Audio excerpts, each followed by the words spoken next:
낮에 이제 너무 빨리빨리 정리를 했어요. 그래서 조금만 정리를 조금 더 하겠습니다. 성도는 늘 생각합니다. 그 전에 우리 수도원에 이렇게 올라오려면 이렇게 정수 이런 게 있었어요. 이거 안 나오네요. 정수. 그리고 이제 뭐 침묵 이런 것들이 있었어요. 성도는 내용이 정숙해야 돼요. 영혼이 정숙해서 난잡한 언어가 없어져야 돼요. 성도가 이 난잡한 언어를 함부로 쓴다고 하는 것은 타락됐다는 거거든요. 감정이 타락이 돼서. 감정이 타락된 것이 입을 통하여 나오는 거예요. 그래서 입이 더러워져요.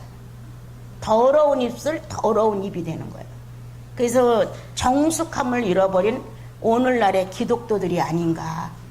성경은 우리들에게 잠언서를 통하여 현숙한 여인을 설명해 주셨습니다. 이렇게 현숙한 여인이라는 내용을 가지고 그렇게 많이 우리들에게 교훈해 주시지만 우리는 현숙한 여인의 접근도 할 생각을 안 합니다. 오직 전능하신 아버지 하나님 앞에 나와 모든 걸 소유하고 싶은 욕망 외에는 여성으로서의 단정함, 여성으로서의 내적 매력, 여성으로서의 현숙함, 이러한 것을 취할 생각을 안 하고 오직 욕심 하나로만 자기를 버티려고 애를 씁니다. 탐욕은 우상숭배를 하고 우리는 우리 마음 안에 다신을 가득 채웠습니다. 이 신도 좋아, 저 신도 좋아, 이 신도 좋아. 어떤 신이라도 나를 형통케만 해주면 만족해. 이런 식의 진리 아닌, 참됨이 아닌 아주 복잡한 신들을 섬겨가는 이런 다신적인 모습을 갖고 있다는 것은 우리 자체가 정숙하지 않다는 겁니다. 똥이 있으니까 똥파리가 날라와요. 생선이 썩었으니까 똥파리가 날라오지. 날라왔다도 앉을 곳이 없으면 똥파리는 저절로 없어집니다. 우리가 현숙하지 못하고 정숙하지 못해서 내 영혼 자체가 너무 흐트러져 있는 거예요. 여기에 입과 이런 내용을 다 일일이 설명하지 않아도 성도는 합당한 말을 해야 한다. 적기에 맞는 말을 할 수 있어야 한다. 주께서 내 입술을 열어서 어떠한 언어를 상대에게 던질까에 대하여 늘 가슴을 바로 갖고 있어야 한다. 그러한데 예수 그리스도와 내가 같은 인격을 사용한다는 걸 모르고 있다는 거예요. 오늘 이 시간에 여러분들이 나와 주님은 같은 인격을 사용하고 있습니다 라고 가슴속에 감동이 된다면 바뀌어집니다. 어떻게 내가 주님과 같은 인격을 쓰면서 이렇게 거짓될 수 있을까? 이렇게 허황될 수 있을까? 이렇게 고집을 부릴 수 있을까? 이렇게 남에게 피해를 입힐 수 있을까? 정확하게 떨어집니다. 그런데 우리는 성령을 통하여 같은 인격을 쓴다고 하는 걸 수없이 성경 안에서 배우면서도 안 합니다. 그래서 오늘도 분리된 인격을 쓰죠. 어떤 인격? 정숙하지 않은 흩어진 인격, 산만한 인격, 복잡한 인격, 내 멋대로 신접한 여인처럼 중얼거리는 인격, 여러 종류의 복잡한 이런 다양성을 우리들이 갖고 있습니다. 그런데 오늘 이 표현된 7가지의 이 내적 매력은 어떻게 상대에게 나를 인식시키느냐. 내가 예수인이에요. 이게 어떻게 이러한 구조를 타고 바깥에 인식이 되는 거예요. 그분의 말은 진실해. 그분의 말은 말이 아니라 행동의 실천이야. 이렇게 뭔가 그 자리에서 예수 그리스도를 안고 있다는 사실이 증명이 돼야 되는데 이 같은 통로 같은 인격을 가지고 사용하는 나와 여러분이 지금도 정숙을 잃어버렸다는 거예요. 현숙함이 없다는 거예요. 어여쁨이 없다는 거예요. 아리따지가 않아. 라헬을 놓고 주님이 아리따다고 설명하셨습니다. 그가 식별력이 뛰어나고 총명하다고 하셨습니다. 라헬은 비둔하고 알력이 안 좋아 분별력이 없었습니다. 레아는 이렇게 다르단 말이에요. 두 여성을 비교하면서도 총명한 자와 총명하지 않은 자에 대하여 충분히 설명을 여러분들은 성경을 통해서 많이 받았을 겁니다. 그래서 오늘 이 7가지 하나님의 거룩한 성도, 다시 말하면 예수 그리스도의 짝들, 주님이 너는 내 거야 라고 선택해 뽑아놓은 짝들이 어떻게 이런 매력을 발산하고 살 것이냐. 여러분들이 생명이 연장되어서 오래 산다고 한다면 그 매력이 부족해서 아직 안 데려가는 거겠죠. 예? 매력이 충분해야 딱 데려가실 거 아니에요. 나도 그렇게 생각해요. 나 너무 오래 살아요 주님, 이런 생각 들면서 아직도 주님이 내가 매력이 부족해서 안 데려가시나 보다. 그래서 아주 열심히 주님을 좀 찾아보려고 노력할 때도 참 많지요. 예. 정숙하지 않은 내 모습, 현숙하지 않은 내 모습, 어여쁨이 없는 내 모습, 아리답지 않은 내 모습에 실증나잖아요. 여러분들이 한 편의 영화를 본다, 또 소설책을 읽는다. 지난날에 저도 많이 책을 본 사람인데, 그러면 거기 주인공과 같이 동화될 때가 허다한 거예요. 나도 이렇게 멋있는 여자처럼. 그런데 우리는 성경에서 거듭난 예수인들이 이렇게 품이 있는, 품격 있는 모습으로 정숙하고 현숙하기를 원하는데도 우리는 안 하고 있는 거예요. 그래서 여러분들의 현숙함과 여러분들의 지혜로 어여쁨은 입술을 향해서, 입을 향해서 표현된다. 예.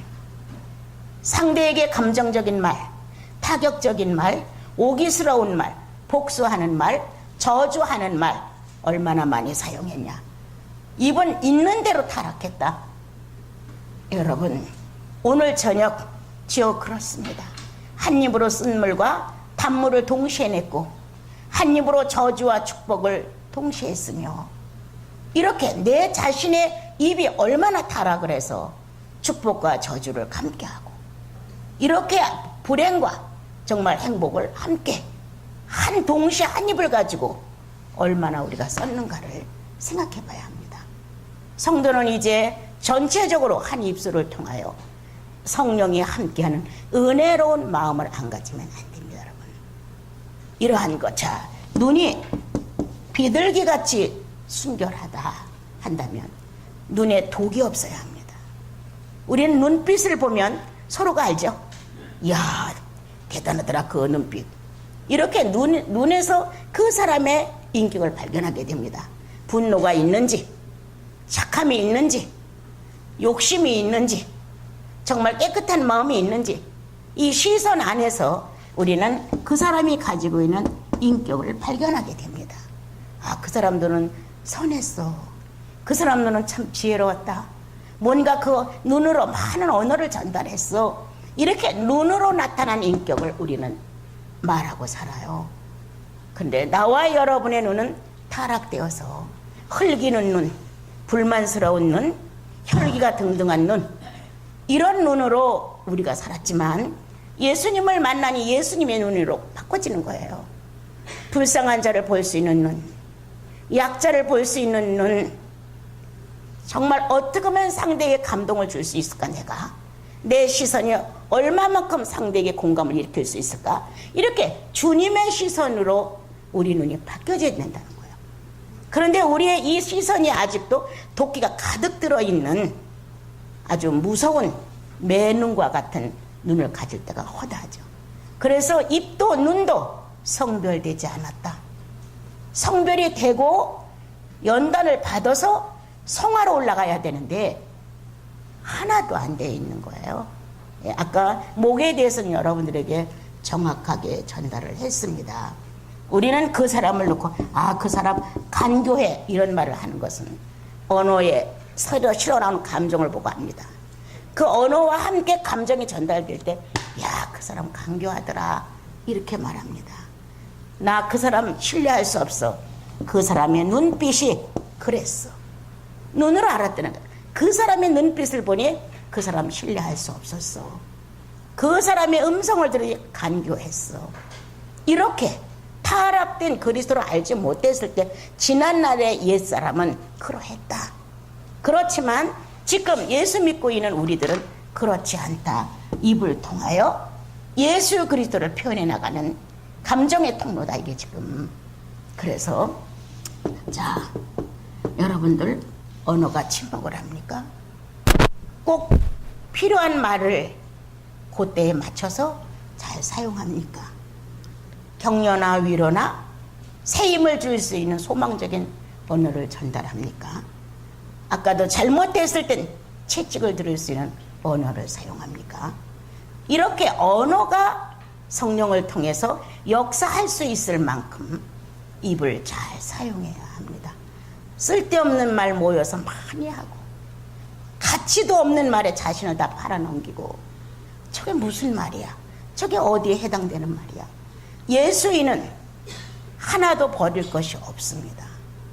예수인의 시선, 예수인의 언어, 예수인의 뺨 안색, 카인과 같은 안색이냐 아벨과 같은 안색이냐 여러분들 수없이 가르쳤습니다. 네 안색을 보니 죄가 발동하고 있구나. 주님께서 카인을 보고 죄를 다스려야 되지 않겠니? 라고 말씀하셨습니다. 우리의 안색을 보고 상대들이 참 평안을 느꼈어. 그 안색 속에는 무언가 많은 것을 갖고 있었어. 내가 그 안색을 보면서 누구를 용서하지 못했는데 그 순간 용서를 해야 되겠다는 마음이 들었어. 이렇게 성령 한쪽 같은 이 뺨에 안색이 성령을 통하여 감동을 일으키므로 상대의 악이 정복된다. 상대의 악심이 다스려진다. 얼마나 이거 살아있는 예수인들이냐. 나는 가끔 놀라는 거 있어요. 있는 대로 자기 자아를 발동하고 혀를 동해놓고 여전히 예배를 드릴 때 난 놀래요. 어떤 예술가, 어떤 성령님일까? 밤새 주님 앞에 자복을 한 것일까? 그리스도의 십자가의 공로를 저렇게 무시해놓고 여전히 예수인인가? 너무 많이 난 고민해요. 어느 때는 몸살이 나요, 난 내 자신에게. 그렇게 해놓고 아무렇지도 않고 주일날 예배를 덜커덕 드리는 거예요. 우리 여기 뭐 피터님도 있고 우리 식구들도 있고 또 사물선도 있지만 내 영혼에 이 말씀을 들을 수 있는 꺼리낌이 있으면 난 안 해요. 하지 말아야 돼. 자유함이 없는데 어떻게 이 성경에 성령을 통해 역사할 수가 있겠어요? 내 영혼에 꺼리낌이 있고 많은 것들이 혼합되어 있는데 어떻게 예수 그리스도의 영을 통해서 그들의 영을 반사시킬 수 있겠냐고. 안 되지. 안 되죠. 속일 수 없어요. 아무리 장황한 말씀을 잘 전해도 성도의 가슴에 성령의 빛이 비춰지지 않는다면 그거는 다른 말과 똑같아요. 오늘 나와 여러분 이렇게 7가지의 형태의 모습을 가지고 여러분들에게 찾아온 주님은 나의 사랑아, 나의 누이야, 나의 신부야. 상대에게 이렇게 표현해다오. 모든 사람들이 너의 외향을 보고 표현되는 인격의 하나하나의 모습을 보고 감동받게 해다오. 거기서 예수 그리스도를 읽게 해다오.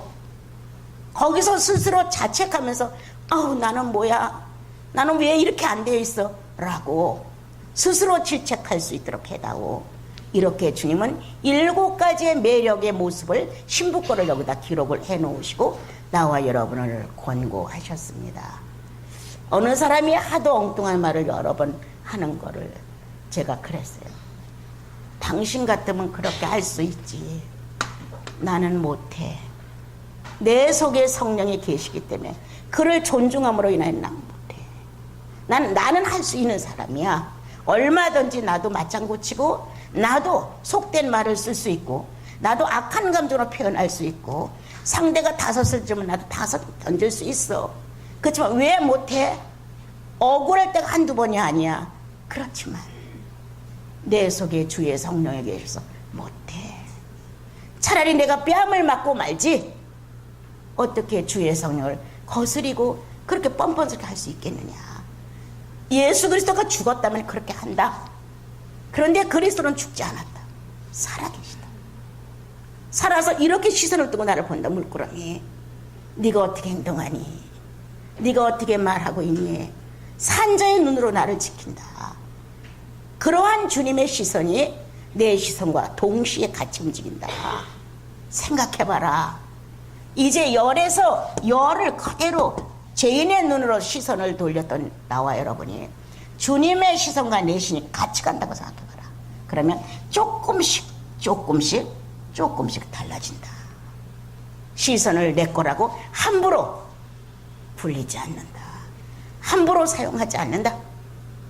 오늘 성별된 입, 목, 뺨, 또 뭐가 있어서 여러분? 머리, 유방, 이런 것들이 쭉 돼 있었어요. 나는 내가 지금 나이도 먹고 아가서를 바로 깨닫고 나서는 부끄러움이 없었어요. 그런데 내가 알지 못했을 때 이렇게 아가서 읽으면 이걸 남자들 앞에서 어떻게 읽어? 이랬어요, 여러분. 내가 그랬다니까요. 이거 민망해서 어떻게 읽어? 이렇게 했었어요. 그런데 내가 이 사실을 생명의 탯줄이라는 내용을 주님 앞에서 깨닫고 나서 없어서는 안 돼. 보이지 않는 여인의 자궁에다가 탯줄을 늘어뜨려서 아기에게 영양을 공급받아. 이제 보이는 세계에 출발시켜 놓고 그 아기는 여자의 두 유방을 통하여 어머니의 가슴을 통하여 그 아이를 자라게 했다는 거예요. 이 내용이 내 영혼 속에 들어오는데 너무너무 신기한 거여서 하나님의 신체 구조 엄청난 신비다. 이렇게 어떻게 아기를 가지면 이 안에서 모유가 돌아요. 신기하잖아요.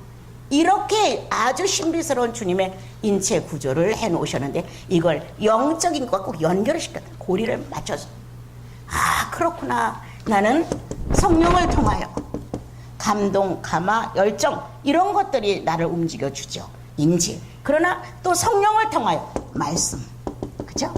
인격 이런 것들이 또 크게 움직여진단 말이에요.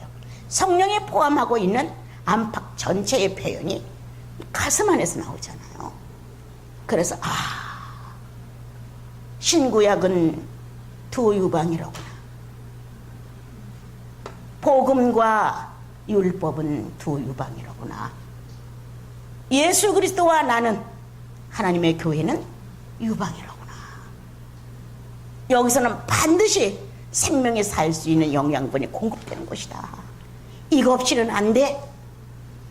이렇게 발견이 되면서부터 아가서를 형제님들한테 언젠가 한번 우리 목사님들한테 조금 했는데 하나도 안 부끄러웠어요.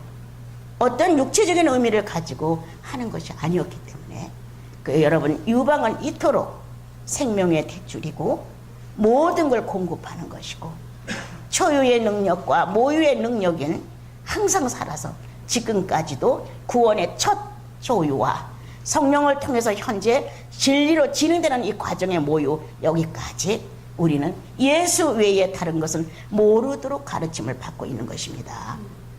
다른 신은 있을 수 없다. 다른 방법으로 예수를 일깨우려고 하지 마라. 많은 방법들이 동원되면서 신비적으로 인간을 이끌러 가려고 하지만 성령이 아니면 다 허사다. 시간이 가봐라. 될 것 같았던 많은 감각들이 다 아무런 의미도 없다. 그 당시에 기도가 열정적이었다. 될 것 같다. 돌아서 보면 별로 된 것이 없다. 무언가 체계적으로 배워놓은 수학 전개식 같은 것을 가지고 어떤 수련회 가봤다. 그때뿐이었다. 예수 그분이 살아 움직여야 된다. 나와 여러분의 영혼 속에 살아 움직이는 주관자이고 남편 되시는 그리스도다.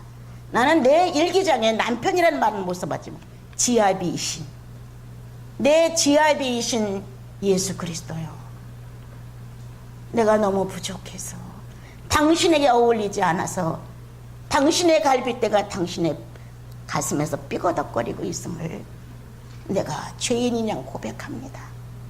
이렇게 당신 앞에 내가 고백을 할 수 있다는 이런 내용은 남편이라는 남편을 못 써도 늘 지아비 내 지아비신 대신 예수 그리스도요. 이런 이제 내용을 글을 좀 쓰죠. 예. 그래서 이제 오늘 7가지의 그러한 것들을 했고 그 중에서 지난 6월 달에 말씀을 전했을 때 예수의 홀무는 우리를 부른다. 이 내용을 전달했을 때 엄청난 능력이 나갔어요. 근데 이 말을 몇 명이나 소화를 할까라고 고민도 했었어요. 그런데 뜻밖의 반응이 영혼들이 이것이 유익이 됐던 거예요. 예. 내가 예수 믿으려고 해서 믿어지는 것 아니다. 그분의 능력이다. 오늘도 우리가 예수 그리스도를 버리고 딴 데가 있으면 마음이 불안해진다. 그래서 어찌하든 그리스도로 나를 채워야 나와 여러분은 거기서 새롭게 주님을 향해 찬미를 부를 수가 있다. 오늘 낮에 여러분들에게 전달을 하면서 냉정한 예수의 권위다. 하나님의 자존심이다. 냉정 권위는.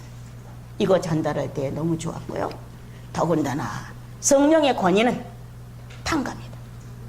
이건 내가 실제로 내 영혼 안에서 경험하고 울었던 내용이었기 때문에 난 정말 진지해요. 탕감. 그리스도가 내가 죄인이었을 때 탕감해서 의인으로 만들어줘서 무척 은혜롭죠. 그러나 그것도 100% 고맙지만 일생을 가치가 주는 주의 성령이신 그분의 권위는 나를 수없이 탕감하는 거예요. 이 탕감의 권위가 내 안에 있다는 사실에 내가 엄청 놀란 적이 있었어요. 그래서 이거를 여러분께 전달하면서 과연 누가 또 은총을 받을 것인가 이런 생각을 해보게 됐습니다. 오늘 6절로 가죠.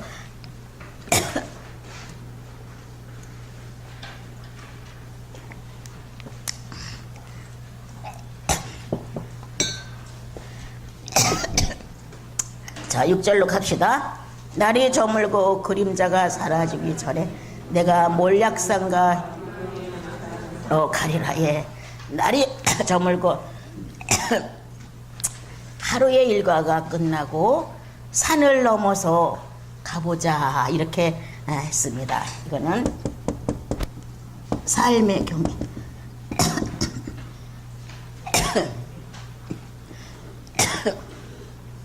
낮과 밤이 정해진 것은 삶의 경계가 있다는 의미입니다.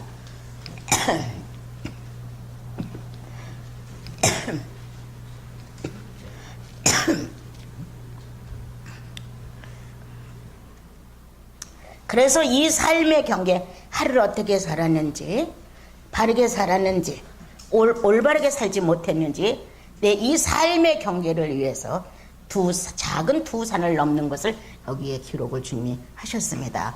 첫째, 왜 산으로 가느냐, 그죠? 네. 하루를 마감하고 자신을 성찰한다. 네. 에덴에 올라본다. 내가 오늘 에덴의 하루를 가지면서 선악과를 따먹은 하루였을까? 선악과를 외면하고 간 하루였을까?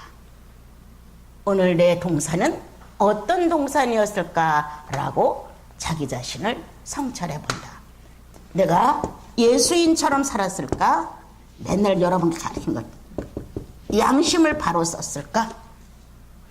이성이 흐려지지 아니한 채 밝게 드러났을까? 내가 주님 안에서 감정을 온전하게 썼을까? 타락된 감정을 안 썼을까?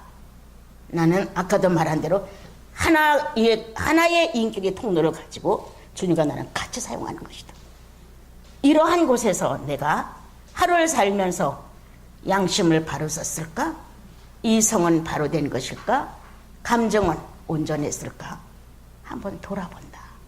이렇게 하루를 사는 것을 돌아보면서 삶의 경계가 깨진 부분을 발견한다. 아, 경계가 넘어섰어. 선악과를 따고 말았군. 이렇게 느낄 정도로 삶의 경계를 침범한 사실을 알게 된다. 그래서 그때 자신을 발견하는 거죠. 아, 내가 오늘 하루를 이렇게 살았구나. 그래서 나와 여러분은 이제 제일 먼저 다른 사람들에게 잘 표현될 수 있는 게 감정입니다. 예. 감정을 물어 놓아본다. 기도의 동산에 올라, 감람산에 올라, 나는 오늘 하루를 어떻게 지냈는가? 감정을 한번 물어 놓아본다. 물어 놔지질 않는다. 감정이 많이 어수선하고 들떴고 흥분했었고 내 멋대로 생각했기 때문에 감정은 지금도 무가 되지 않는다. 자, 1분이 걸리더라, 3분이 걸리더라, 5분이 걸리더라, 안 되더라.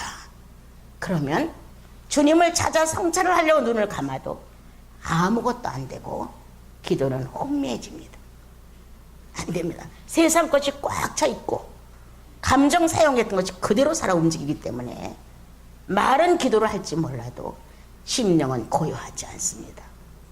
모든 게 다 차분히 내려앉고 하루가 마감된 그때에 영혼은 가장 깊숙한 고요 속에서 주님을 만나 교제할 수 있는 방법을 찾아내야 됩니다. 그런데 1분이 지나도 문은 감정은 무가한데 5분이 지나도 감정은 무가되지 않는다. 그런데 거기다가 그냥 기도한다, 찬양한다, 거기다가 성경 말씀 이런 식으로 하지 마십시오.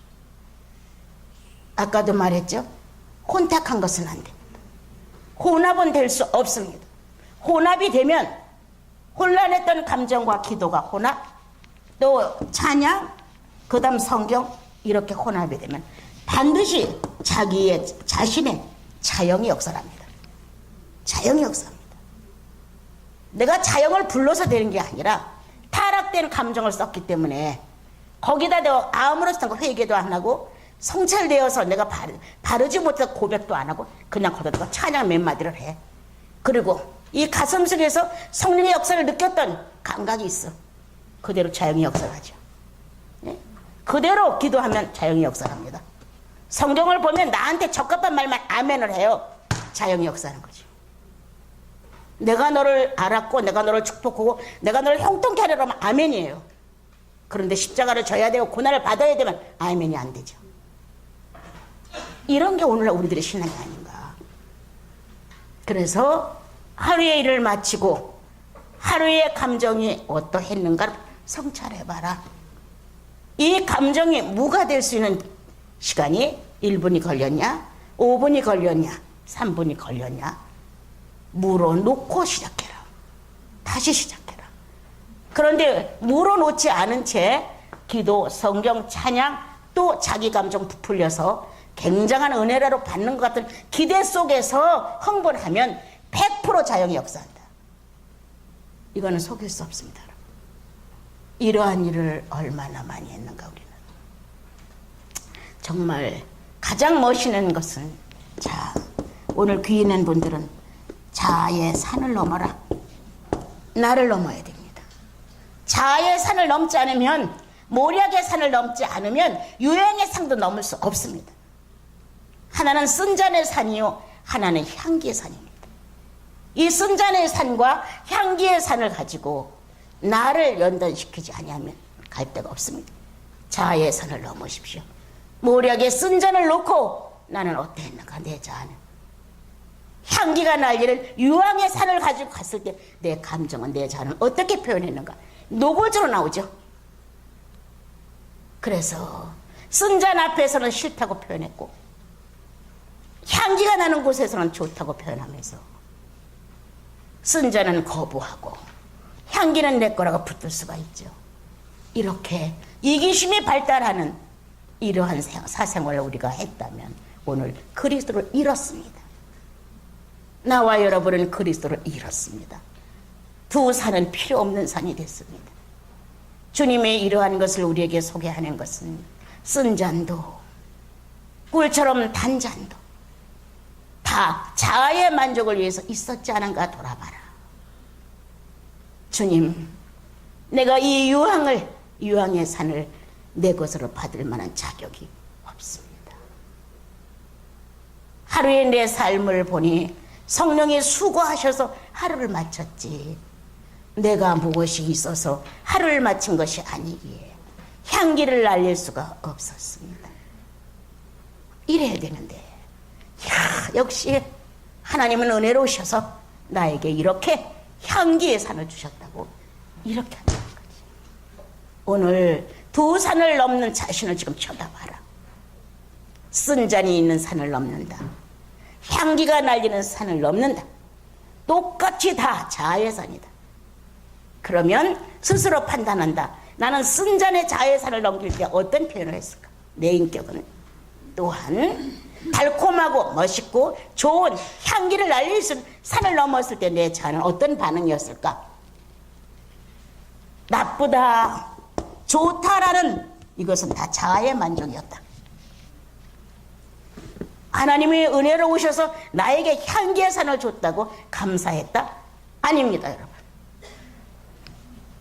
자격이 없는 자신을 한 번도 고백하지 못해보죠. 주여, 나 자격 없습니다.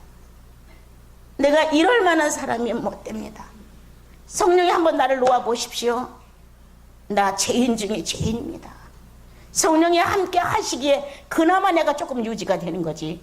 주님, 나는 이런 좋은 조건 앞에 하나님의 은혜라고 털컥 받을 수가 없습니다. 주님.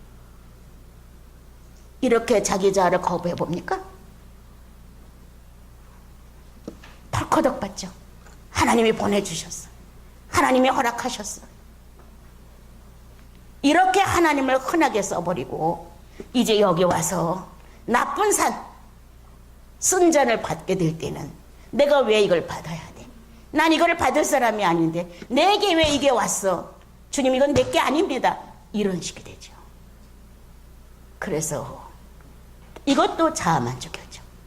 몽땅 다 우리는 자아로 충만한 하루를 보낸 걸 보게 됩니다. 주님은 보아라. 하루의 결산을 주님 앞에 나와 해봐라. 이렇게 쓴 잔과 향기의 산에 두 산이 있었을 때 너는 어떤 사람이었느냐? 이렇게 물으시면서 오늘 너의 자아의 산을 넘어라. 여러분, 넘으셔야 합니다. 아주 쉽게 여러분에게 내가 지금 표현을 합니다. 자, 그러면 우리는 너무 잘 알죠. 구약에서 에덴산이 있었죠. 그죠? 자, 그 다음에 뭐가 있었습니까? 신의 산이 있었습니다. 자, 모리아산이 있었습니다. 갈멜산이 있었습니다. 자, 요 정도만 한다면 오늘 하루를 살면서 나는 어느 산에 있었을까? 예수님은 그냥 걸어가면서 해도 돼요. 아, 에덴에 있었어. 선악과를 따먹지 말라는 금지령을 오늘 받았는데 나는 그걸 잘 주님 앞에서 이행을 했나? 또 성찰 한번 해보는 거예요. 내가 무사히 선악과 유익을 받지 않고 지나갔네? 이렇게 느껴지는 순간, 주여, 당신이 그리하셨습니다. 나는 선악과를 딸 수 있는 유혹이 가득했었는데 당신을 생각하다 보니 그냥 지나갔습니다. 주여, 당신이 나를 이기셨습니다.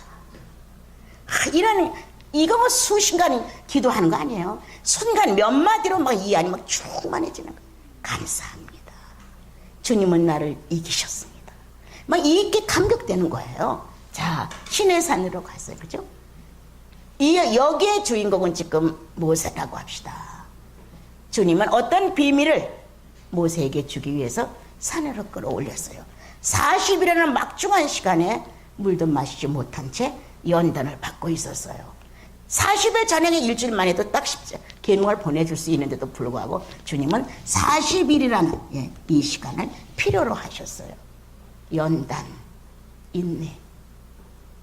이 연단과 인내를 통해서 주님은 모세를 실현시켰는데 40년 살아온 그의 지난날 애굽 생활 속에서 하나님을 잃어버리고 살았던 그때에 그 모습을 그는 거기서 통회했다. 성경은 없어요.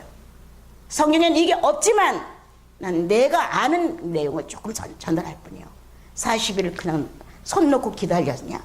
아닙니다. 충분한 주님과의 교제가 있었습니다. 이때 주님 이랬고 내가 이때 이랬고 이렇게 오만스러웠고 사람 무시했고 노예들에 대해서 싫었고 자기가 살아온 내용을 다 주님과 1대1로 앉아서 다 주고받습니다. 이제 모세가 십계명을 받아갖고 내려올 수 있을 만큼 연단된 영혼을 가지고 그 앞에서 손가락에 나와서 진술을 그를 막 1계명, 2계명 쓰기 시작을 했습니다. 만약 모세와 주님과의 관계가 정확하지 않았더라면 신의 손이 나와서 쓸 때 아마 모세는 굉장히 어려웠을 것이다. 그 영광과 그 능력과 그 권위가 아주 압도적이었다는 거예요. 그런데 그가 자연스럽게 보았다는 거예요. 아버지의 문서를 자연스럽게 봤다. 그리고 그걸 끌어안고 내려왔죠. 얼굴에서 햇빛이 나지 빛이 나지 않았어요, 여러분? 이런 산이었나 오늘? 신의 산이었나? 내가 어떻게 살아왔나? 예수 믿기 전에가 아니라 예수 믿고 난 이후에 나는 어떻게 살아왔나 고백하는 산이었나? 고백을 한 이후에 주님이 한아름 자연스럽게 아들에게 문서를 줘서 백성을 다스려 달라고 비밀을 보냈나? 나는 감격해서 못난 나를, 어리석은 나를 주님이 선대하셨습니까? 주님 같은 심정으로 잘하게 하옵소서 라고 뭔가를 주고받았을 것이에요. 자 모리아산, 주님은 아브라함을 통해서 이삭을 바쳐달라 했어요. 거기에 가서 가장 소중한 이삭을, 자기에게는 자기의 분신과 똑같은, 그런데 사정없이 장작을 쌓아 번제단을 만들어 놓고 이삭을 번제로 드렸어요. 그때의 마음, 너는 아느냐? 자식을 제물로 바쳐서 칼을 들어 내가 아들을 죽여야 되는 그때 아브라함의 심리와 아픔과 갈등을 너는 아느냐? 그는 완벽해서 믿음으로만 다 있냐? 인간이라서 인간의 떨림이 있었겠느냐?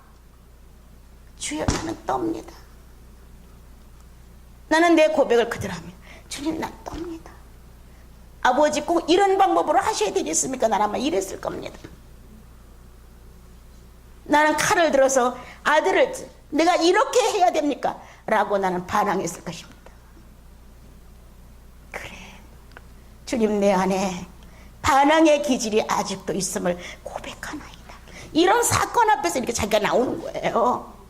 그런데 하나님의 사람 아브라함은 반항하지 않고 번제할 양은 하나님께서 준비하신단다. 아들을 안심시켜 놓고 칼을 들어 자식을 겨눴을 때 주님이 예비한 양이 울고 있었습니다. 너는 아브라함을 아느냐? 아브라함의 독자 이삭을 이렇게 하나님 앞에 드릴 수 있었던 사건을 너는 아느냐? 오늘 너는 가장 귀중한 것을 나에게 주었느냐? 모리아산이었느냐? 이러신단 말이에요. 이렇게 나와 여러분이 현실을 살면서 무작정 사는 거 아니에요. 아까 대구 형제님이 사건이 하나 일어나면 그 사건 속에서 나는 주님이 보내신 메시지를 읽습니다. 그리고 그 메시지 속에서 나는 내 현실을 만들어 갑니다. 예수님을 잘 받아들이셨습니다. 불행이다 행복이다를 떠나 주님은 이 사건을 왜 내 앞에 갖다 놓으셨을까? 무엇을 배우라고? 무엇을 얻어내라고? 어떠한 인격을 갖고 주님을 대하라고 이걸 보내셨을까? 이렇게 읽어 내려가야 되는데 우리는 무조건 불행이야, 슬픔이야, 아픔이야, 싫어 이렇게 말을 합니다. 여러분, 다시 갈멜산으로 갔죠. 엘리야가 하나님을 배반하고 바알신을 섬기는 이 바알신의 제사장들과 하나님을 섬기는 엘리야가 갈멜산에 섰습니다. 이 갈멜산에서 과연 하나님은 어떤 일을 하실까? 그는 물을 주위에다 잔뜩 뿌렸습니다. 그리고 사신 주님을 가슴에서 끌어냈습니다. 여러분, 주야 이렇게 소리 질러서 음성을 듣고 주님이 역사한 건 결코 아닙니다. 여러분, 내 가슴에 그분, 하늘을 찌를 수 있는 내 가슴에 그분, 땅을 가를 수 있는 내 가슴의 의지 여호와여, 사신 증거를 나타내십시오. 내가 살아서 당신을 이렇게 신뢰하는 것처럼 주님도 나타내십시오. 주님을 끌어냈습니다. 불이 내려와 다 살랐죠. 오늘 이방신들에게 굽실거리고 사느냐? 아니면 참된 진리를 위해서 하나님 자신이 일할 수 있도록 터전을 만들어 드리느냐? 대단히 중요한 겁니다. 여러분. 우리는 우리의 방법을 내가 다 만들어서 써가면서 스스로 자신의 신이 됩니다. 나는 신이야. 내 문제는 내가 다 해결해. 이 건방진 태도.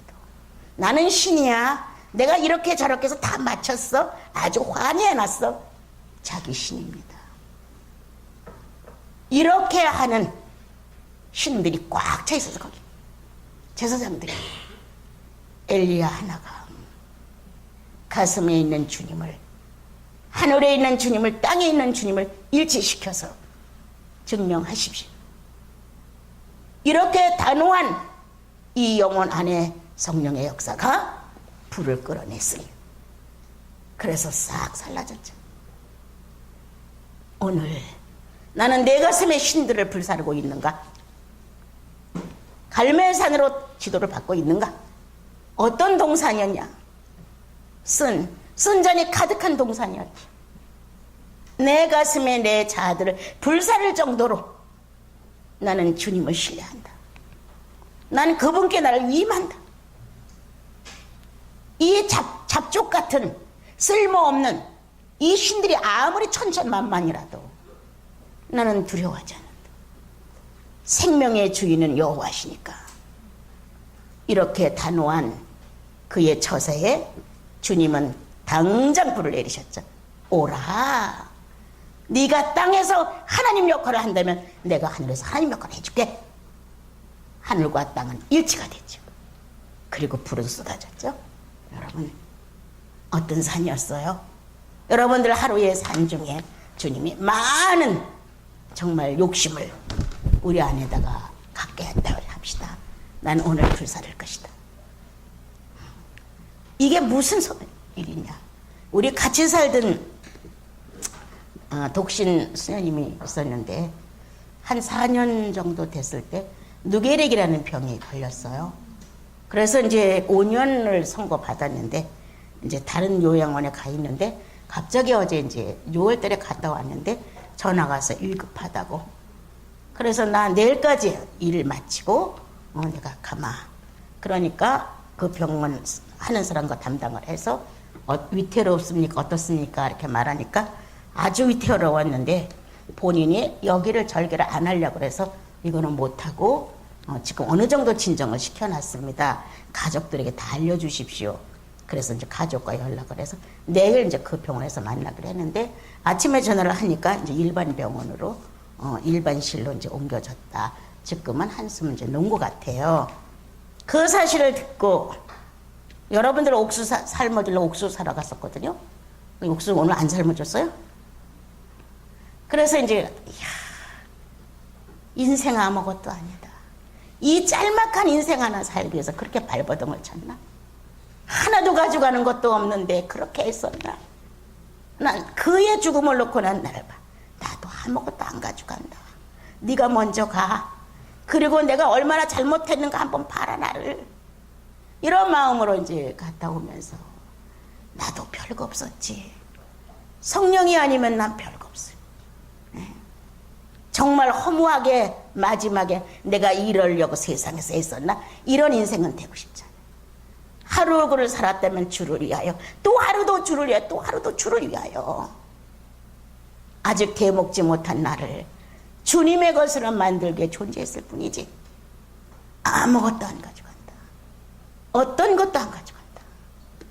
애당초부터 여기 모든 것을 다 할 때 나는 나로 인하여 문제가 생길까 봐 하나도 내 이름으로 안 해놨습니다. 하나도. 오늘날 죽으면 아무것도 없어. 나만 갖다 피터가 그냥 저기 화장해주면 끝이야. 서류할 거 하나도 없어요. 훗날 내 혈육들이 찾아와서 우리 고모 거다 누구 거다고 딱 얘기하면 어떡할 거야? 이거 잘라줄 거야? 어떡할 거야? 나는 깨끗이 간다. 난 한 푼도 안 남기고 간다. 그냥 간다. 알몸만 가져간다. 주님 앞에. 그렇게 시작한 게 지금도 아무것도 없습니다. 우리 식구들은 부자인데 난 아무것도 없어요. 그냥 알몸으로 사는 거예요. 요까지 거 살 거. 그렇게 몸부림쳐야 했나. 요 짤막한 7, 80년을 살려고 그렇게 욕심을 부리고 남을 괴롭혔나. 조금 더 남보다 잘 살아보려고 그렇게 애를 태우고 안가슴을 쓰고 질투를 하고 경쟁을 했나. 정말 솔로몬처럼 허사로다. 아무것도 아닌 것을. 그런데 그렇게 하신 게 너무 좋았어요. 그래서 같이 가는 선생님한테 그랬어요. 나는 이 말이 너무 좋아요. 주님이 인생을 허무하게 창조하셨다. 허무하게 창조해서 난 너무 좋아요. 주님만을 돌아볼 수 있게 해주셨습니다. 허무하게 창조한 게 은혜야. 축복이야. 뭐 하나 가져간다고 했다면 그거 가져가려고 아우성을 쳤을 거 아니에요. 그거 하나 가져가려고 얼마나 경쟁을 했겠어요. 아무것도 안 가지고 허무하게 창조하시고 허무하지 아니한 예수를 끼웠음. 끼워넣어서 우리 영혼에다가 얼마나 멋쟁인 줄 알아요. 주님은 우리같이 그냥 엉망진창 아니죠. 그 허무한 인생 가운데다가 성령을 딱 집어서 보석처럼 그것만 갖고 와. 주님이 이렇게 하셨죠. 네. 자, 이제 구약의 산들에 대해서 조금 설명을 여러분들에게 했어요. 그 다음에 이제 겟세마네산이나 감난산, 갈보리산 이렇게 이제 했는데 이건 다 놔두고요. 이제 7절, 8절로 우리 같이 가요. 자, 이 7절, 8절 우리 같이 읽어봐요.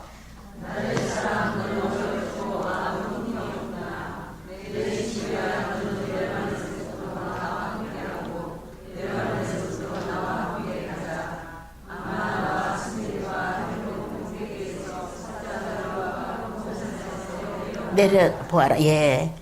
신부에 대해서 격려를 하고 신부의 약점을 사랑으로 덮는 내용이에요. 예. 사람은 다 결점투성이에요. 그런데 아까도 말했듯이 주님이 열이면 나도 열이 돼야 된다는 건 아니에요. 이상일 뿐이에요. 잘못하면 이건 탐욕이에요. 육체를 가진 나와 여러분, 아담을 통하여 죄인의 유전을 가진 나와 여러분, 거듭났어도 아직은 육체 속에 매여 있기 때문에 예수님처럼 완벽하지 못합니다. 그래서 성령과 의합하여 성령 인격체를 만들어낸 한 가지, 두 가지를 가지고 성령이 결합되어 있기 때문에 어여쁘다고 하시는 겁니다. 여러분들이 7개나 8개 됐다면 정말 주님은 이루 말할 수 없는 행복감을 주님이 가지시겠죠. 그래서 어여쁘고 어여쁘다라고 하는 것은 수준이 높아졌다는 겁니다. 그냥 어여쁘다가 아니라 그냥 아름답다가 아니라 어여쁘고 어여쁘다 이렇게 기록을 하셨습니다.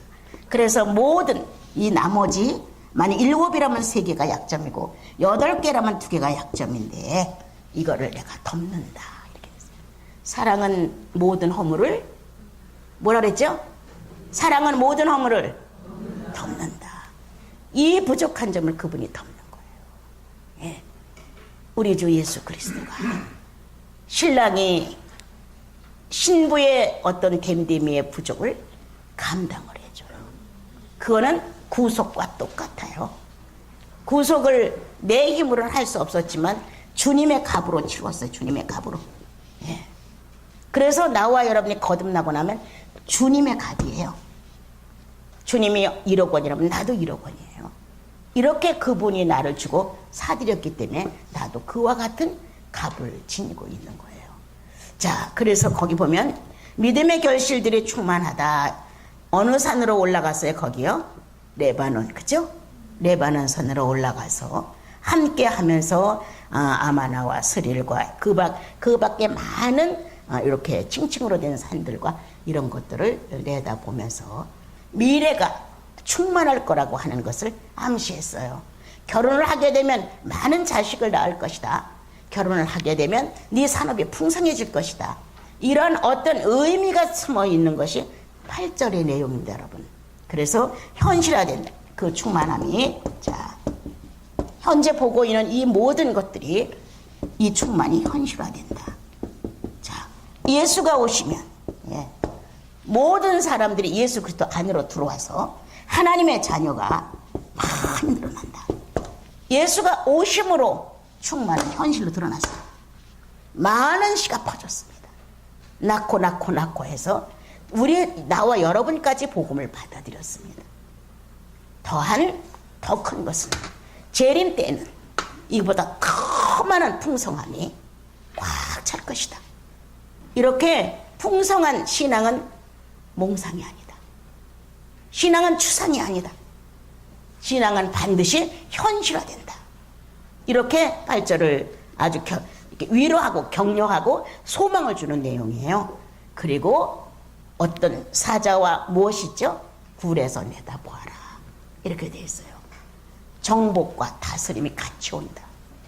성령 충만하면, 자, 성령 충만하면 나는 늘 여러분들에게 말했어요. 지난해도 예수께서 가장 성령 충만했던 것은 십자가를 질 때였다. 그때 성령 충만하지 않았더라면 십자가 질 수 없다. 기적을 나타내고 뭐 이게 충만이 아니고 성령 충만은 십자가를 질 때가 최고의 충만이었다. 나와 여러분의 성령 충만은 정복하고 다스릴 때다. 네. 나 하나님을 거역하는 내 자아를 정복하는 것. 하나님을 불순종하는 나를 다스리는 것. 이것만큼 성령 충만이 어딨냐. 뭐 일을 해서 전도를 해서 배고픈 적이 좀 밥을 줬다고 이래서 성령 충만이냐. 그건 기쁨일 뿐이다. 성령 자체는 진리인데 이 인격이 충만하다는 거예요. 그래서 정복과 다스림에는 성령 충만이 함께 가고 있다고 하는 것을 가리킨다. 많이 성숙한 성도입니다. 그래서 감정을 정복한다. 다스린다. 양심이 어긋났을 때 즉시 고백한다. 나를 다스려서 주님 앞에서 내가 양심이 삐뚤어졌다고 그대로 말한다. 상대가 나를 오기스럽게 내 감정을 자극시킨다. 내가 거기에 맞서서 대응했다면 난 그제서 무릎을 꿇는다. 주님, 나 대응했습니다. 그가 5개의 감정을 가지고 나를 깐죽거리고 내 신경을 북돋아서 나도 5개로 대답했습니다. 똑같은 죄인이다. 똑같은. 상대가 원인을 제공했기 때문에 내가 그래서 변명하지 마라. 똑같은 죄인이다. 상대가 어긋난 것을 지적하면서 그 사람의 약점을 가지고 물고 늘어진다고 하는 것은 똑같은 거예요. 오늘 나는 예수 믿으면서 그렇게 살지 않았나? 돌아보십시오. 신부의 자격을 갖추지 못한 채 오늘도 대응하고 오기스럽게 하고 악한 걸로만 나도 악한 걸로 그대로 주고 이름을 통하여 나와 여러분 안에는 정복과 다스림의 축복이 아주 연약하다. 그런데 성령은 축복과 다스림이 된다고 설명하셨다. 어떻게? 예수 믿고 구원 받으면 하나님을 거역했던 원죄가 근본죄가 용서를 받았다. 근본죄가 탕감을 받았다. 근본죄가. 그는 활동의 능력을 상실했다. 또한 성령은 그리스도화 되어가는 내 어린 자아를 붙들고 하나님 앞에 나를 늘 순복시킨다. 그래서 예수 그리스도의 십자가의 구속과 성령의 내재하심은 나를 정복하고 다스린다. 여기다 여러분들을 내놓으십시오. 때때로 힘들고 어렵고 아깝고 그렇게 하면 손해보는 것 같고 슬프고 망하는 것 같고 충분히 그럴 수 있습니다, 여러분. 그렇지만 이렇게 정복과 다스림 정도의 인격을 갖췄다면 그만큼 성령을 신뢰해서 나를 내놓는다면 엄청난 인격입니다. 예.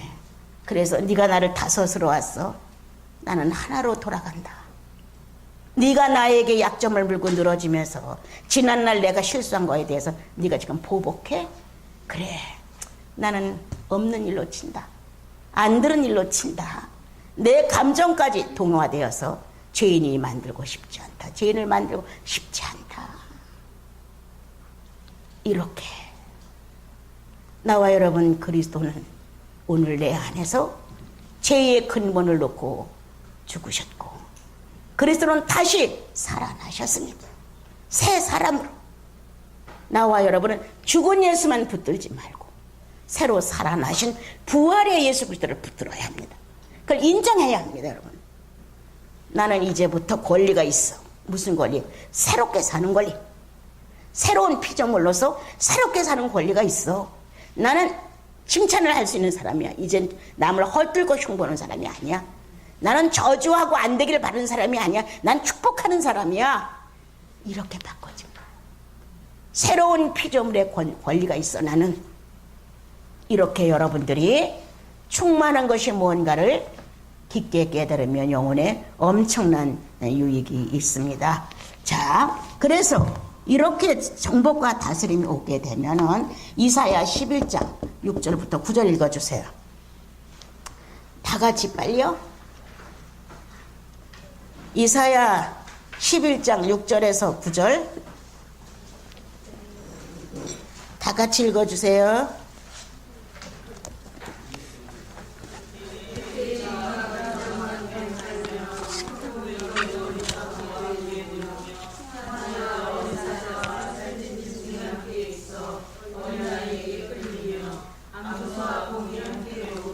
예. 악한 것들과 사나운 것들과 정복성에 강한 본능적인 것들과 함께 해도, 이 말이에요. 함께 해도 결코 이 본능에 의하여 내가 상하지 않는다.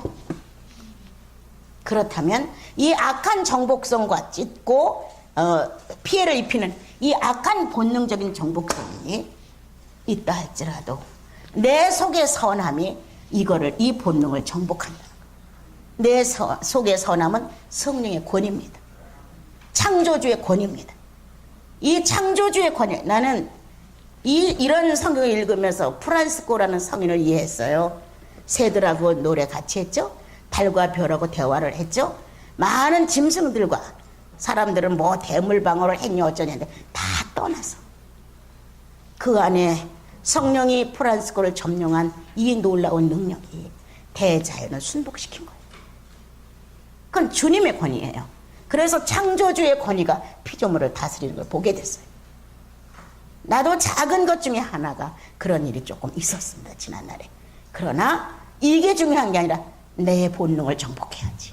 내 본능은, 내 사나운 본능, 여우같이 얄미운 본능, 욕심 많은 본능, 잡아서 찢고 방해놓는 본능, 사촌이 땅을 사면 배가 아픈 본능, 이런 본능, 이 본능이 정복돼야 되는 거예요. 그런데 우리는 예수 믿고도 전혀 관심도 없죠. 이제 십자가에서 예수님 돌아가셔서 내 죄 용서했으니까 그럼 부활한 예수는 어디로 갔어요? 부활한 예수, 다시 살아나신 예수님과 이제는 살아야죠. 그래서 독사굴에 손을 넣어도 물지 않았죠. 문다고 해도 해독이 되죠. 아까 우리 찬양가 해요. 89장. 자, 신나게 한번 불러요. 나는 과연 이만한 능력이 있는가? 내가 성령 충만히 받았는데,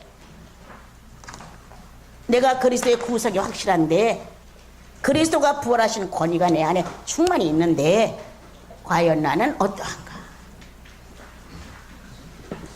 89장 같이 해요.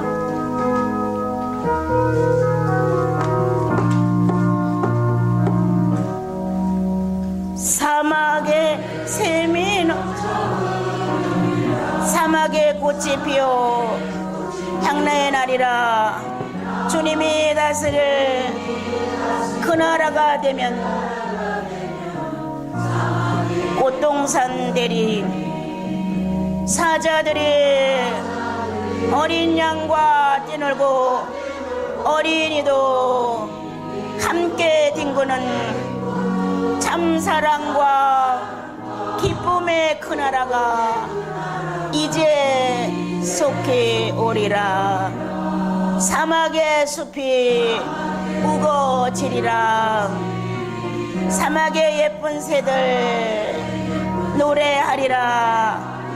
주님이 다스릴 그 나라가 되면은 사막이 낙원되리라.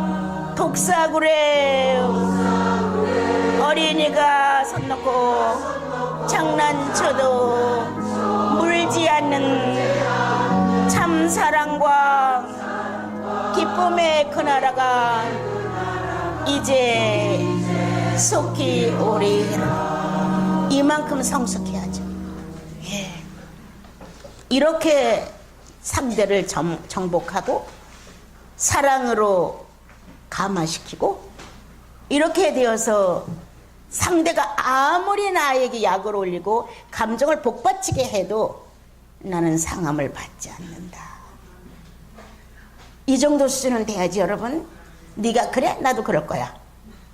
아, 요 못된 마음이 아직도 살아가지고 성령을 거스리는 거예요.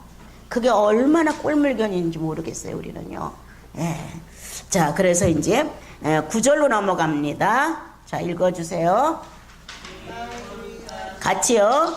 내 노이 내 신부야, 내가 내 빼앗구나. 내 눈으로 한 번 보는 것과 내 목에 구슬의 한 끼미로 내 마음을 빼앗구나.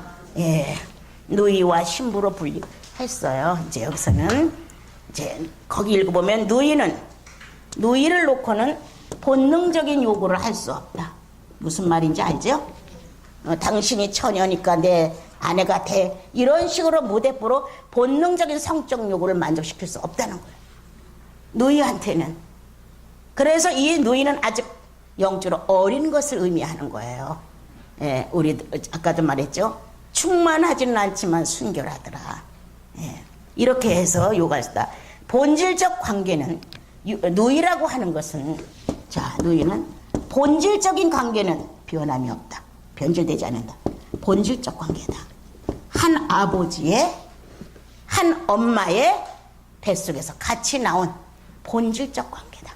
본능적 관계가 아니라는 거다. 누이는. 여러분은 가끔 영혼의 감동이 깊어지면 당신의 누이 나는 하고 글을 써보십시오. 예. 저는 가끔 그런 글을 씁니다. 막내딸 같은 나를, 지구에서 맨 꽁지에 서 있는 나를 주님은 잊지 않고 늘 시선을 멀리 던지셔서 꼬레비에 서 있는 저를 발견하곤 하셨습니다. 예. 지구 가장 꼴찌에 있어 저는요. 근데 주님의 시선이 거기까지 와서 나를 발견하시는 거예요. 이 감격적인 마음이 내 영혼에 뚫고 들어오는데 감당. 인류에서 가장 모자라는 막내딸. 어느 하나도 흠모할 만한 것이고 구비를 갖추지 못한 모자라는 나를 주님은 막내딸이라고 사랑하시는가?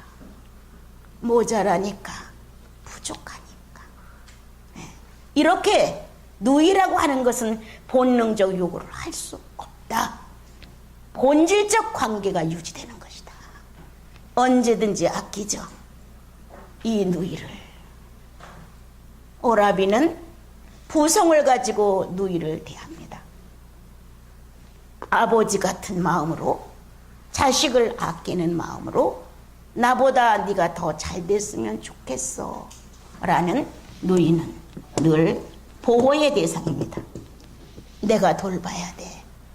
부모가 없으면 내 책임이야. 그래서 누이는 보호의 대상이에요. 이게 철저히 들어와 있어요. 그래야 신부가 되는 거예요. 신랑의 마음 안에 철저히 들어있어야 돼요. 본능적인 것만을 요구하기 위해서 결혼하는 것 아니에요. 예. 그리고 상대가 나빠지면 아버지 부성의 마음으로 약자를 끌어안아야 돼요.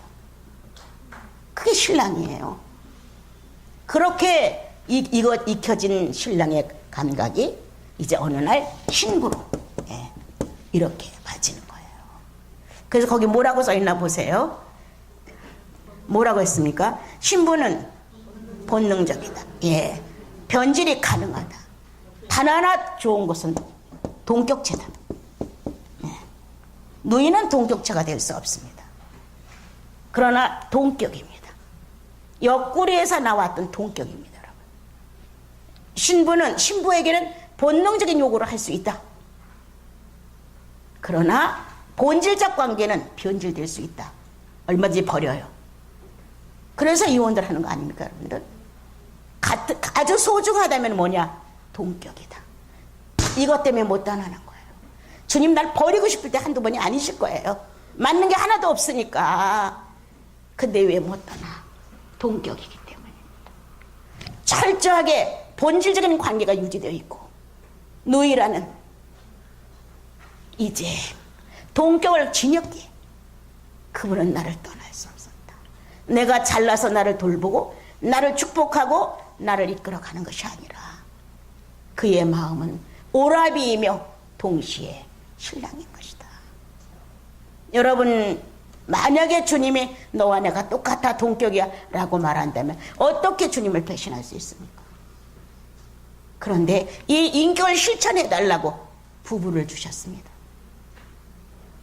남자들은 여성을, 연약한 여성을 질그릇이라고 성경은 표현했습니다.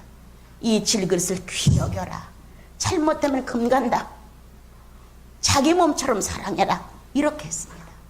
그러나 아가서에는 누이처럼 생각해라. 본능적 욕구만을 채우지 말고 변질되는 본질적 관계를 유지하고 아버지처럼 연약한 누이를 살펴라. 이렇게 설명을 하시고, 신부에 대하여 불만이 있어도 못 헤어진다. 주님이 맺어준 동격이다. 신랑에 대하여 불만이 있어도 못 떠난다. 이것은 동격이기 때문에. 이렇게 주님이 철저한 방법으로 우리와 주님과의 관계를 만들어 놓으셨고, 또 이 인류에 돌아가는 사회 구조도 그렇게 철저하게 하셨습니다.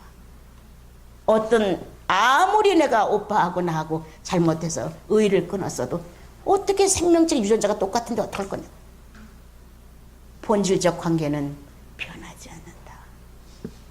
자, 그래서 이제 동격체라고 하는 일로 인하여 우리는 서로 헤어질 수 없다. 서로가 무시할 수 없다. 서로가 희생할 수밖에 없다. 동격이라서. 자, 그 다음 누이는 뭐라고 썼어요? 성숙. 그 다음 신부는 정숙. 이렇게 나왔어요. 이렇게 됐죠. 누이는 성숙, 자꾸 자라는 성장을 의미해주고, 신부는 정숙, 순결을 의미해줍니다. 단정하고 순결하고. 이런 두 가지를 겹한 것이 바로 성도입니다. 당신은 성숙하고 계속 성장으로 자라고 있고, 신부는 현숙해야 하고 정숙해야 하고 순결해야 하고. 여기저기 다니면서 자기가 갈 때 안 갈 때를 모르고 다니는 창녀 같은 여러분들의 기질이 있다면 오늘 주님 앞에 치료를 받으십시오. 보고 듣고 먹고 행동을 이런 거를 낙으로 삼는다면 오늘 정숙으로 돌아앉아 주십시오. 아직 성장되지 못한 미숙함을 가지고 잘난 척하고 거만 떨지 말고 모자라 계속 나는 성장해야 된다고 돌아와 주십시오. 나는 여러분들이 고상미를 잃을까 봐 염려합니다. 예수의 고상미를 잃을까 봐. 바울은 가장 고상한 지식이 예수라고 설명을 했어요. 나 옛날에 처음에 예수 믿고 충격이었어요. 이야, 어떻게 이런 글을 썼을까? 예수를 아는 지식이 가장 고상하다고 하는데 그게 무슨 율법에 기록된 이게 아니라 그를 체험한 체험담이에요. 그를 만나보니 최고의 학문이더라. 그를 만나보니 최고의 인격이더라. 그를 만나보니 최고의 신이더라. 최고로 고상하더라. 바울이 예수님을 체험한 것이 최고로 고상한 것이 주님이더라.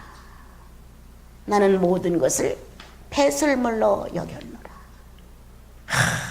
얼마나 예수에 대해서 매력이 넘쳤으면, 얼마나 이끌렸으면 세상 모든 조건들을 배설물로 버렸노라. 바울이 훌륭하지 여러분? 안 훌륭해요? 뭐가 훌륭해? 주님이 훌륭하지. 주님이 그렇게 정복한 게 훌륭하지요. 주님이 먼저 고담 바울이죠. 바울도 그러실 거예요. 주님이 먼저야. 나는 조금이야. 이렇게 말하실 거예요. 참 멋있는 분들의 만남. 어떻게 이러한 바울을 주님이 신부라고 안 하시겠어요? 어떻게 사랑을 안 하겠어요? 자, 그 다음 이제 마지막 내가 9시까지 마치려고 결심을 했습니다. 자, 10절 다 같이 읽어주세요.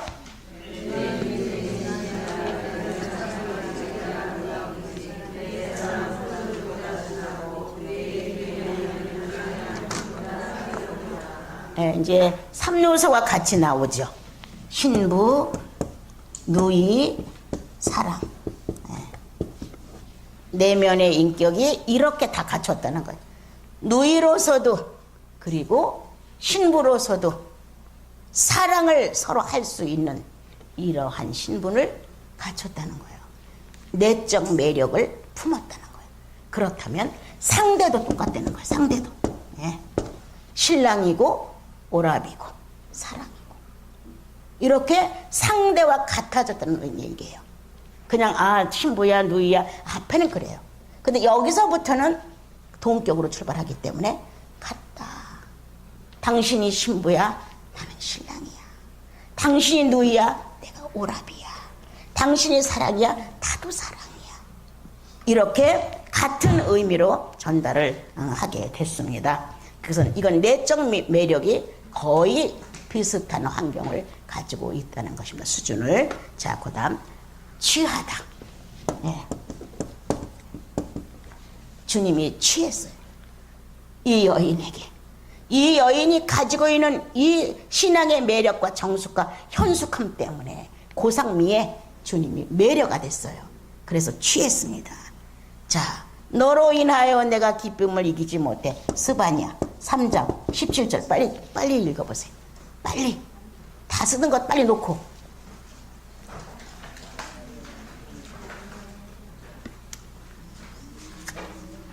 자, 다 같이요.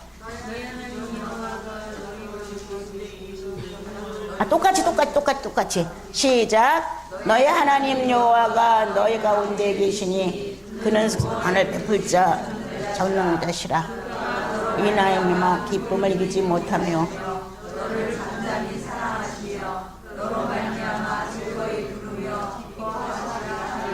누가 누구를 사랑하며? 주님이 신랑이 신부를 사랑하며, 그죠? 주님의 성도를 사랑하며 성도로 인하여 기쁨을 이기지 못하신다. 충만하다. 신부로 인하여 기쁨을 이기지 못하신다. 이 찬양 여러분들 알죠? 너의 하나님 여호와가 너의 가운데 계시니 그는 구원을 베푸실 전능자시라.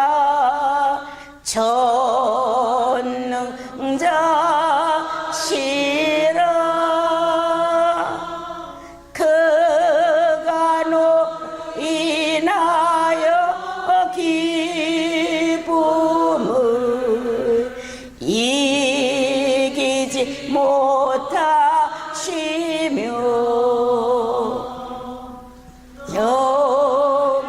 잠잠히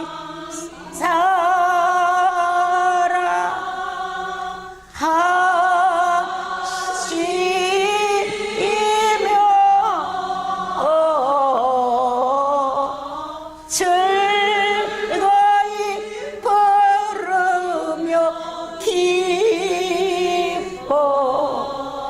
기뻐하시리라. 이 못난 나를 여러분을 너로 인하여 기쁨을 이기지 못해. 회복된 네 모습을 난 사랑해. 아담이 타락되어 가서 우리도 다 타락되는데 구원된 네 모습에 예수의 흔적이 있구나. 난 널 사랑해. 네 영혼 안에 성령이 계시구나. 나는 너로 인하여 기쁨을 이기지 못해. 이게 우리야, 우리 여러분. 이러한 축복의 대상이 바로 성도이고 여러분입니다. 여러분 조금 마음이 느지근해질 때 있어요. 사랑하는 자, 그분이 나를 인하여 사랑을 지금 고백한다. 내가 너로 인하여 기쁨을 이기지 못하고 내가 너로 인하여 즐겁다, 사랑하고 있다. 이렇게 주님이 사랑 고백을 나에게 하고 있다는 사실에 나는 불떡 일어나게 됩니다. 주여, 나도 사랑합니다. 나 사랑해요. 천지 차이의 사랑이지만 그리스도가 구원해 놓으신 생명체로 난 당신을 사랑해요. 나는 변질되지만 당신은 변질되지 않아요. 막 이런 고백을 막 쏟아놓죠. 어느 결엔가 시간은 가고 끝나고 나면 다른 세계에 내 영혼의 마음이 다른 세계. 주여, 당신의 실존을 아나이다. 당신으로 인하여 나는 나를 체험합니다. 당신으로 인하여 나는 발견합니다. 당신으로 인하여 나는 존재의식을 찾습니다. 막 쏟아지죠. 막 쏟아져. 어떻게 감당을 할 수가 없어요. 이렇게 성령 자체가 나와 여러분을 놓고 내 사랑아, 내 누이야, 내 신부야. 여호와가 너를 사랑하며 기쁨을 이기지 못하신단다. 이 자체에 여러분들이 주인공들이에요. 얼마나 멋있게 살아야 될까를 주님은 가르쳐주고 있어요. 언어 조심합시다. 시선 조심합시다. 안색 조심하시고 성도답게 거룩한 품위를 잊지 마십시오.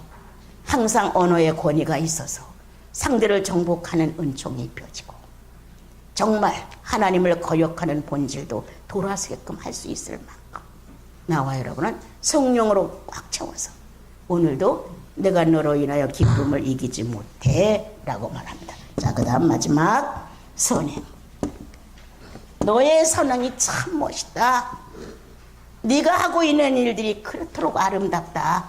우리는 선행을 육체에다 기준합니다. 여러분, 여기서 선행은 아닙니다.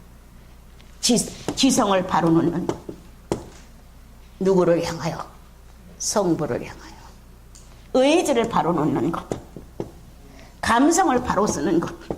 자, 이게 인격인데 사건이 왔을 때 감성을 바로 쓰는 것 선행이다. 신을 향한 선행. 주님 앞에서 사람을 관계했을 때는 미숙해도 하나님을 상대로 내 안에 존재의식이 살아나면 내 지성은 그대로 굴복한다. 여기에 그런 분들 여럿 있습니다. 부족하다고 탄식하지 마시고 나는 오늘도 선행을 한다. 내 주님을 향해 사람을 향해서 조금 어떻게 한 것 생각할 게 아니라 성령을 향해 지성이 바로 알고 있다. 선행을 하고 있는 것이다. 감성이 바로 사용된다. 정직하고 진실되고 있는 그대로를 표현한다.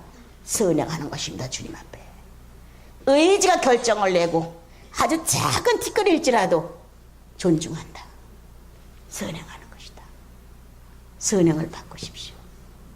인간의 선행은 가치가 없습니다. 여러분, 정말 네 몸을 살라줄지라도 사랑이 없으면 울리는 꽹과리예요. 여러분, 오늘 사랑은 선행을 요구하셨다. 육체적인 것을 따라서 무엇 이 세상의 것들로 자라는 선행이 아니라 지정의의 균형을 맞추라는 것이다. 누구를 상대로? 그리스도를 상대로. 여러분, 멋있는 분들 여기 몇 명 있어요. 정말 그분의 지성과 나, 그분의 감성과 나, 그분의 의지와 나 오늘도 같이 만나. 나의 타락된 감성을 이기신다. 타락된 의지를 돌려주신다. 타락된 지성을 온전히 가져가신다. 나는 오늘도 그분께 선행했다. 선행의 개념이 바뀌어야 돼요. 이렇게 된 선행이 바로 사람들에게 관계를 맺어주는 거예요. 내가 육체를 가지고 이 땅에 사니까 관계를 맺어주는 거예요. 기도합시다.